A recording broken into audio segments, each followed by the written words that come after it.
ইরানের চলমান বিক্ষোভের আগুনে এবার ঘি ঢালল মার্কিন প্রেসিডেন্ট ডোনাল্ড ট্রাম্পের একটি সোশ্যাল মিডিয়া পোস্ট। বিক্ষোভকারীদের প্রতি ট্রাম্পের প্রকাশ্য সমর্থনের পর তীব্র প্রতিক্রিয়া জানিয়েছে খামেনি প্রশাসন।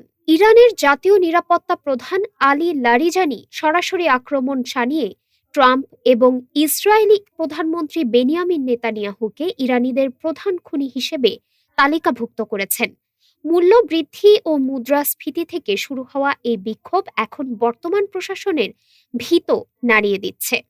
ট্রাম্প একদিকে ইরানি প্রশাসনের দমননীতির সমালোচনা করছেন, অন্যদিকে বিক্ষোভকারীদের সাহস জুগিয়ে সব রকম সাহায্যের প্রতিশ্রুতি দিচ্ছেন।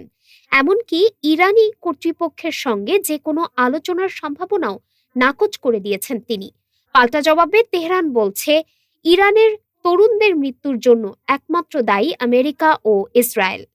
রাষ্ট্রপুঞ্জে ইরানের রাষ্ট্রদূত আমির সৈয়দ ইরাভানি দাবি করেছেন, ট্রাম্প প্রশাসন সুকৌশলে ইরানে অস্থিরতা সৃষ্টি করছে এবং হিংসায় মদদ দিচ্ছে। ইরানের উদ্ভূত পরিস্থিতি সামলাতে হোয়াইট হাউস কঠোর সামরিক পদক্ষেপের ইঙ্গিত দিয়ে রাখায় দুই দেশের সংঘাত এখন চরমে। ডেস্ক রিপোর্ট, বাংলাদেশ সময়।